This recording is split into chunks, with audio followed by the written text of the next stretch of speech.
आइए अब अभ्यास करते हैं योगासनों का, जिनकी मदद से हमारी लोअर बैक, हमारी साइटिका पेन, कमर के निचले हिस्से में जो दर्द है उससे निजात पाने में हमें मदद मिलेगी। इसके अलावा आपकी रीढ़ की हड्डी से रिलेटेड कोई भी दूसरी समस्याएं हैं उनको भी आप बहुत अच्छी तरीके से दूर भगा सकते हैं। तो इस तरीके से आपने आना है टेबल टॉप पोजीशन पर। टेबल टॉप पोजीशन अडॉप्ट कर ली है। सांस लेते हुए धीरे धीरे अपने पेट को ढीला छोड़ें, छाती को नीचे की तरफ पुश करें और गर्दन को घुमा दें छत की तरफ। सांस लें और सांस छोड़ते हुए नाभि को अंदर की तरफ खींचें, पुल करें और अपनी नाभि को देखें। सांस लें, पेट को ढीला छोड़ दें, छत की तरफ देखें और सांस छोड़ते हुए अपनी नाभि की तरफ देखें। इस तरीके से सांस लेते हुए ये हो गया काउ स्ट्रेच, बिटिल आसन। सांस लिया है ना, जो कैसे गाय की जो रीढ़ की हड्डी होती है हल्की सी झुकी होती है ऐसा। और सांस छोड़ते हुए कैट स्ट्रेच, कैसे बिल्लियां अंगड़ाई लेती हैं, गुर्राती हैं, तो इस तरीके से पूरी कमर को ऐसे ऊपर की तरफ खींचना है। सांस लीजिए, अपनी स्पाइन को आर्च कीजिए, छत की तरफ देखिए और सांस छोड़ते हुए अपनी नाभि को अंदर की तरफ पुल कीजिए और अपनी नाभि को देखिए, पूरी स्पाइनल कॉर्ड को राउंडेड कर दीजिए। सांस लीजिए, छत की तरफ देखिए और सांस छोड़िए, अपनी नाभि की तरफ देखिए ऐसे, ठीक है। सांस लेते हुए धीरे धीरे। तो ये अभ्यास कम से कम आपको 8 से 10 बार करना है और जो भी इंसान इसका अभ्यास 8 से 10 बार हर रोज़ करेगा उसको ज़िंदगी में कभी भी neck pain, shoulder pain, back pain नहीं होगा। इसके अलावा इसका अभ्यास करने से आपकी पूरी की पूरी पेट की मांसपेशियां जो है उन पर बहुत अच्छा इफेक्ट आ रहा है। पेट की मसल्स तो मजबूत होंगी, इसके अलावा सारे आंतरिक अंगों को बहुत गहरा मसाज मिलेगा। अब बढ़ेंगे दूसरे अभ्यास की तरफ, जिसका नाम है बद्ध कोण आसन। पहला आसन का अभ्यास पूरी स्टिफनेस को दूर भगाया। दूसरे आसन के अभ्यास से हम कमर के आसपास की जो स्टिफनेस है, स्पेशली हमारे हिप जॉइंट्स की स्टिफनेस है, इसको छू मंतर करेंगे। तो कैसे करेंगे? अपने दोनों पैर के तलवों को आपने ऐसे जोड़ लेना है एक दूसरे के साथ, इस तरीके से, ऐसा ऐसा, सामने से देखिए, ऐसा, इस तरीके से पैर के तलवों को एक दूसरे के साथ जोड़ें और इसको बॉडी के और करीब ऐसे लेके आए। अब देखिए यहाँ पर घुटनों के नीचे कितना गैप दिख रहा है ना, तो अपने हाथ को बॉडी के पीछे लेके जाइए और थोड़ा सा अपनी रीढ़ की हड्डी को ऐसे ऊपर की तरफ खींचिए, सो दैट कि आपके घुटने और हल्का सा नीचे की तरफ आ जाएं। और अगर घुटने सिर्फ यहाँ तक भी पहुँच रहे हैं ना, कोई प्रॉब्लम नहीं है। तो इस तरीके से आपने रखा, उंगलियों को फंसाइए अब एक दूसरे के साथ ऐसे ऐसे, और इनका एक इस तरीके से टोपी बनाइए, कैप बनाइए और इस कैप के बीच में अपने दोनों पैरों को इस तरीके से फंसा दीजिए। फंसाने के बाद घुटनों को उठाइए, फिर ड्रॉप कीजिए, घुटनों को उठाइए, फिर ड्रॉप कीजिए। 1 2 3 4 5। इस अभ्यास को नॉर्मल ब्रीदिंग के साथ करें, लेकिन सांसों को सिंक्रोनाइज करके अभ्यास करेंगे तो और भी अच्छा है। सांस लिया, सांस छोड़ा, सांस लिया, सांस छोड़ा, सांस लिया, सांस छोड़ा, सांस लिया, सांस छोड़ा। और बहुत सी बार आपने देखा होगा कि लोग ऐसे इस तरीके से प्रैक्टिस करते हैं, ऐसा। तो नॉर्मल ब्रीदिंग के साथ ये प्रैक्टिस भी इस तरीके से की जा सकती है।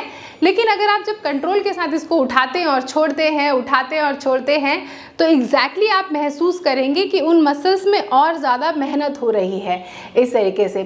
तो इसका अभ्यास कितनी बार करना है? इसका अभ्यास कम से कम 30 बार या 1 मिनट कर ले। 1 मिनट तक के लिए ये अभ्यास कर लेंगे तो बहुत ही ज़्यादा फ़ायदेमंद रहेगा। फिर उसके बाद जब आप ये अभ्यास कर लें तो दोनों हाथों को इस तरीके से अपने घुटने के ऊपर रखें and then slowly push it down, ऐसा, इस तरीके से धीरे धीरे पुश करें, पुश करें, पुश करें, पुश करें और होल्ड करके रखें। 10 9 8 7 6 5 4 3 2 1 और दोनों घुटनों को एक दूसरे के साथ जोड़ें और फिर हग कर लें, सो दैट पैरों के आसपास कोई टेंशन है तो उसको आपने छू मंतर कर दी। अब बात आती है गलतियों की, कॉमन मिस्टेक की, जो अक्सर लोग करते हैं कि पैर अगर नहीं पहुंच रहे ना, अगर मान लो कि बहुत ज़्यादा कड़ापन है, स्टिफनेस है, तो फिर इस तरीके से आप बहुत ज़्यादा उससे लड़ते हैं, इससे ऐसे लड़ते हैं, ऐसे ऐसे, इस तरीके से ऐसे। स्पाइन को आप क्या करते हैं? कि ऐसे मैंने शुरू में ही बताया कि स्पाइन को सीधी रखनी है, तो क्या करेंगे, स्पाइन को ऐसे टेढ़ा कर लेते हैं और फिर ऐसे प्रैक्टिस करते हैं ऐसे। तो स्पाइन अगर टेढ़ा नहीं करेंगे तभी तो जो टेंशन है वो दूर होगी। तो आपको स्पाइन को क्या करना है, सीधा करना है। और पैर जितना खुले आपको पैरों को उतना ही खोल के अभ्यास करना, लेकिन स्पाइन को सीधा रखना है ऐसा, इतना पहुँचे इतना, इतना पहुँचे इतना, इतना पहुँचे तो इतना। तो जितनी शरीर की कंडीशन हो उतना ही अभ्यास करना है। चलिए अब बढ़ते हैं अगले आसन के अभ्यास की तरफ। इसका नाम है भुजंग आसन। लेकिन भुजंग आसन के आज हम वेरिएशंस प्रैक्टिस करेंगे, ठीक है। इनके जो डिफरेंट वेरिएशन हैं उनको प्रैक्टिस करेंगे। तो हमने क्या करना है, अपनी योगा मैट पर पेट के बल ऐसे लेट जाना है। अब भुजंग आसन करते वक्त हमेशा हम अपने पैर की एड़ी को ऐसे जोड़ लेते हैं और अंगूठों को बाहर रखते हैं, सो दैट लोअर बैक पे बड़ा अच्छा एक खिंचाव आए। अब दोनों हाथों को चेस्ट के ऐसे साइड में रखेंगे, ऐसे इस तरीके से। हम अभ्यास कर रहे हैं बेबी कोबरा पोज या सलंब भुजंगासन का। अब क्या करेंगे, ऐसे माथे को ड्रॉप कर दिया। अब मेजरमेंट के लिए जहाँ पर आपके हाथ की हथेलियाँ हैं जो कि एग्जैक्टली आपके ब्रेस्ट के साइड में हो, ना तो आगे हो ना बहुत पीछे हो, जहाँ आपका ब्रेस्ट है, चेस्ट है, एग्जैक्टली वहीं पर रखेंगे। और फिर उसके बाद जहाँ पर आपकी हथेली है वहीं पर आप अपने एल्बो को ड्रॉप कर देंगे, ऐसे। एल्बो यानी कुहनी, कुहनी को ड्रॉप करने के बाद हथेली आगे आ गई ऐसा, और हेड को ड्रॉप कर दिया। एड़ी जुड़ी हुई है ऐसा, एड़ी और घुटने जुड़े हुए हैं। सांस लेते हुए ऐसे उठाएं और अपनी एल्बो को अंदर लाते हुए एग्जैक्टली आपकी एल्बो जो है, कुहनी और एल्बो एक लाइन में हो और छत की तरफ देखें, ऐसे पैर जुड़े हुए हों। और यहाँ पर ब्रीथ करें। इस पोस्चर को कम से कम 10 सेकेंड के लिए रोकें। 1 2 3 4 5 6 7 8 9 एंड 10। और फिर उसके बाद ब्रीदिंग नॉर्मल करते रहें, धीरे धीरे हेड डाउन। फिर से सांस लें। अगर आपके लंग्स की इतनी कैपेसिटी है कि 10 सेकेंड तक आप सांस रोक सकते हैं तो सांसों को रोकें। और अगर सांस को रोकने में दिक्कत आए तो नॉर्मल ब्रीदिंग करते हुए छत की तरफ देखें, ऐसे ना देखें, है ना, छत की तरफ देखें और होल्ड करें। 5 4 3 2 1 और फिर रिलीज कर दें। तो जब आप इसका अभ्यास करें तो इसको कम से कम 3 सेट करें, और 3 सेट में मैक्सिमम जितनी देर तक आप रुक सकते हैं रुकें। इसमें चूंकि आपका एल्बो का सपोर्ट है तो आप इस पोस्चर को ज़्यादा देर तक होल्ड कर सकते हैं। 10 सेकेंड, 15 सेकेंड, 20 सेकेंड, 30 सेकेंड ऐसे रोकें और इसको 3 सेट करें। फिर उसके बाद अब इसमें गलती क्या करते हैं, कॉमन मिस्टेक बेबी कोबरा में, कि गर्दन को नहीं उठाते, ऐसे चेस्ट को उठा लिया, गर्दन को नहीं उठाएंगे, पैर अलग करके रखेंगे। तो इससे क्या हुआ कि इतना करने से लोअर बैक में टेंशन नहीं है। जैसे ही आप अपनी एड़ी को जोड़ेंगे और गर्दन को उठाएंगे, खींचेंगे, तो आप इसका इफेक्ट अपनी लोअर बैक पर महसूस करेंगे, ऐसा। तो पैरों को जोड़ के रखें और गर्दन को पूरी खोल के रखें ताकि आपके शरीर का जो पोस्चर है वो सही हो। इसका प्रैक्टिस करने के बाद अब हम ऐसे थोड़ा सा रेस्ट कर लेंगे। ये हो गया, इसको कहते हैं क्रोकोडाइल पोज, इसमें रेस्ट कर लेंगे। अब कुछ देर रेस्ट करने के बाद आपने चूंकि बेबी कोबरा का प्रैक्टिस कर लिया, सलंब भुजंग आसन का प्रैक्टिस कर लिया, तो अब मैं चाहती हूँ इसी को थोड़ा सा एक्सटेंशन दे दें। अब क्या करें, अपने पैरों को अलग कर लें, ऐसा ऐसा, टो आउट कर लें, एड़ियाँ अंदर की तरफ, एंकल बाहर, ऐसा। अब धीरे धीरे जहाँ पर आपने अपनी हथेली को रखा था वहीं से आप अपनी एल्बो को उठाएं और एक एक्सटेंशन दे, एक्सटेंडेड कोबरा पोज। ब्रीथ करते रहें। 1 2 3 4 5 6 7 8 9 एंड 10। एल्बो ड्रॉप करें और फिर बेबी कोबरा में आए और फिर उसके बाद ऐसे मकर आसन, इस तरीके से रेस्ट करें। जब 5 से 10 सेकेंड का रेस्ट हो जाए फिर से दोनों पाम्स को चेस्ट के साइड में रखा, एल्बो को मैट पर रखा, फिर धीरे से अपने हेड और चेस्ट को उठाए। पैर को अलग करके ही रखिएगा। क्यों अलग करके रखिएगा? क्योंकि अब आप एक्सटेंशन दे रहे हैं। अब धीरे से अपनी एल्बो को उठा लें और छत की तरफ देखें, ब्रीथ करें, ऐसा। तो इससे आपका पूरा बॉडी का जो बिगड़ा हुआ पोस्चर है ना वो सही होगा।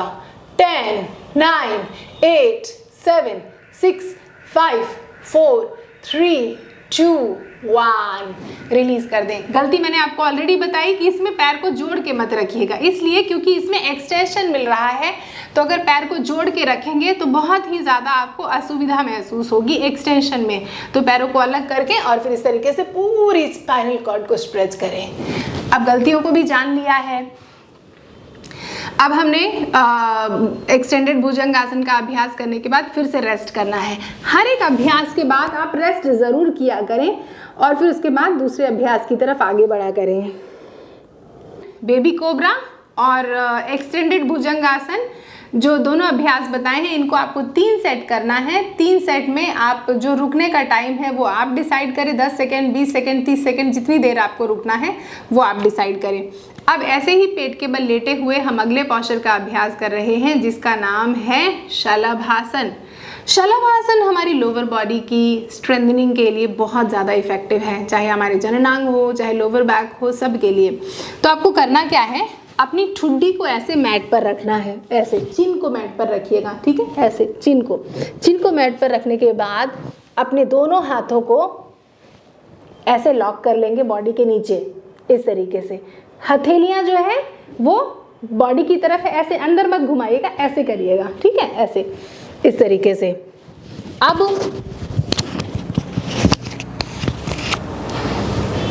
इस तरीके से, अब हाथ को इस तरीके से एल्बो से सीधा रखिएगा, मोड़िएगा नहीं। अब धीरे धीरे अपने दोनों पैरों को थोड़ा सा अलग कर लें और फिर उसके बाद हल्का सा एक पैर उठाएं, ऐसे हवा में होल्ड करें। 1 2 3 4 5, सांस छोड़ दें, सांस लें, रोकें, 1 2 3 4 5, ड्रॉप कर दें, फिर से सांस लें, रोकें, 1 2 3 4 5, ड्रॉप कर दें, फिर से दूसरा पैर, सांस लें, रोकें, 1 2 3 4 एंड 5। तो इस तरीके से इसका अभ्यास आप 3 सेट कर लें और 5 सेकेंड 10 सेकेंड जितना रोकना चाहे उतना रोकें। और फिर उसके बाद आप दोनों पैर को उठाने की कोशिश करें। कैसे? इस तरीके से, ऐसे 1 2 3 4 5, फिर ड्रॉप कर दें, वापस से सांस लें, सांस रोकें, 1 2 3 4 5, ऐसे ड्रॉप कर दें। पैर को बहुत ज़्यादा ऊपर उठाने की कोशिश ना करें, जितना आसानी से उठ जाए उतना आसानी से करें। फिर उसके बाद इस अभ्यास को करने के बाद आप पीठ के बल लेट जाएंगे। अब हमने सारी की सारी प्रैक्टिसेस ऐसी की जिसमें हमारी रीढ़ की हड्डी ऊपर की तरफ आर्च थी। अब इसको धीरे धीरे हम इसको आराम देंगे। अपने राइट पैर को इस तरीके से घुटने से मोड़ा और लेफ़्ट पैर को घुटने से मोड़ा और दोनों हाथों को फंसा के ऐसे हल्का सा आराम करेंगे। Right side left side, right side left side, इस तरीके से हल्का सा लुढ़केंगे और फिर उसके बाद धीरे से अपनी योगा मैट पर पैरों को सीधा करके लेट जाएंगे, शवासन में रेस्ट करेंगे। मेरी निगरानी में रह के योग का अभ्यास करना चाहते हैं तो आप सभी का स्वागत है मेरे द्वारा संचालित की जाने वाली ऑनलाइन योगा क्लासेस में। इन ऑनलाइन योगा क्लासेस को हम जूम के माध्यम से कंडक्ट करते हैं सो दैट आप देश और दुनिया के किसी भी कोने में हो आसानी से मेरे साथ जुड़कर योग का अभ्यास कर सकें। इन योगा क्लासेस में आपको क्या सिखाया जाएगा? हर दिन सुबह 7 से 8 बजे और 6 से 7 बजे क्लासेस होती हैं। 1 घंटे का ड्यूरेशन होता है और इस 1 घंटे में आप बहुत से आसन, प्राणायाम, ध्यान कैसे करते हैं, रिलैक्सेशन कैसे करते हैं, ये तो 1 घंटे के ब्यूटीफुल पैकेज में आपको सिखाया जाता है। वहीं हर दिन अलग अलग तरीके की प्रैक्टिसेस होती हैं। किसी दिन स्लो, किसी दिन फास्ट, किसी दिन हम पूरी की पूरी मेडिटेशन करते हैं, किसी दिन हम बहुत सी यौगिक क्रियाएँ करते हैं जिससे कि बॉडी डिटॉक्स हो सके। अब आपको एक बात बताऊं, मेरी जो इन योगा क्लासेस हैं, इन योगा क्लास में बहुत से स्टूडेंट्स ऐसे हैं जिनको कोई हेल्थ कंडीशन होती है, जैसे diabetes, thyroid, hypertension, high blood pressure, ladies को पीरियड्स का प्रॉब्लम होता है, रात में नींद नहीं आती, एक्सेसिव स्ट्रेस होता है। तो इन क्लासेस को ज्वाइन करने के बाद मेरे स्टूडेंट्स की हेल्थ कंडीशन में ना गजब का चेंज देखने के लिए मिला है। और अगर आप बिगनर हैं तो भी घबराइए नहीं, मैं आपको अच्छी तरीके से गाइड करूँगी ताकि आप आसानी से अभ्यास कर सकें। और अगर एग्जिस्टिंग प्रैक्टिशनर हैं तो आपको आपकी प्रैक्टिस प्रैक्टिस को और डीपन करने में और मदद मिलेगी। अब किसी कारण से आप सुबह 6 बजे से 7 बजे या 7 बजे से 8 बजे क्लास नहीं ज्वाइन कर पाते हैं तो कोई बात नहीं, मैंने कुछ ऐसे कोर्स डेवलप किए हैं जिसमें रिकॉर्डेड वीडियोस होती हैं जो कि एक्सक्लूसिव मेरी वेबसाइट पर अवेलेबल हैं, और इन वीडियोस को प्ले करके अपने घर के ही कंफर्ट जोन में 1 घंटे का वक्त जब आपको मिले आप वो वक्त निकालिए, इन वीडियोस को प्ले कीजिए और अपनी प्रैक्टिसेस को शुरू कर दीजिए। कितना आसान है ना। और इस 1 घंटे की ड्यूरेशन में आपको आसन, प्राणायाम, ध्यान, ये सब चीज़ें स्टेप बाय स्टेप देखने के लिए मिलेंगी। अगर आप इन जूम क्लासेस और रिकॉर्डेड सेशन के बारे में और जानकारी चाहते हैं तो मेरी वेबसाइट ज़रूर विजिट कीजिएगा, जो कि है www.yogawithshahida.com, या कि फिर यहाँ पर मैंने जो ये व्हाट्सएप नंबर शेयर किया है ना, इस व्हाट्सएप नंबर पर अगर आप एक व्हाट्सएप कर देते हैं तो आपको तत्काल सारी की सारी जानकारी भेज दी जाएगी। कितनी आसानी से हर एक अभ्यास को मैंने जितना सरल करना था, जितना आसान करना था, इजी करना था, मैंने सब कुछ आपको बताया, इसी आशा से कि आप अपने घर पर ही इन योगासनों का अभ्यास करना शुरू कर देंगे जिससे आपको स्वास्थ्य लाभ मिले। अब ये अभ्यास सिर्फ करके खुद तक ये वीडियो मत रखिएगा, अब आपकी जिम्मेदारी हो गई है मेरा हाथ बटाने की कि मैंने ये वीडियो बना दी, आपको सिखा दिया। अब आप ये वीडियो अपने दोस्तों को भी तो फॉरवर्ड कीजिए, उनको भी व्हाट्सएप कर दीजिए। अगर आप चाहते हैं कि आपके सुझाए हुए किसी टॉपिक पे मैं वीडियो बनाऊं तो मुझे नीचे कमेंट करके बताइए, या कि अगर आपके कोई सुझाव है या कि आपको बताना है कि ये वीडियो आपको कैसी लगी, या कि आपको कुछ भी चीज़ें कहनी हैं तो मुझे नीचे कमेंट करके ज़रूर बताइएगा। मुझे बेसब्री से आपके कमेंट्स का इंतज़ार रहता है। अब वीडियो यहाँ तक देख ली है तो यानी अच्छी लग रही है, यानी आपने वीडियो को लाइक कर दिया है, और अगर लाइक नहीं किया तो अभी वीडियो को लाइक कर दीजिए। और अगर चैनल को सब्सक्राइब करना भी भूल गए हैं तो जाने से पहले ये शुभ काम भी करके जाइए कि चैनल को तुरंत सब्सक्राइब कर दीजिए। अपना ख्याल रखिए, अपने परिवार, अपने दोस्तों का ख्याल रखिए, निरंतर योग का अभ्यास करते रहिए। अगली वीडियो में आपसे बहुत जल्दी मिलूंगी किसी नए टॉपिक के साथ और फिर करेंगे योग का अभ्यास। नमस्ते।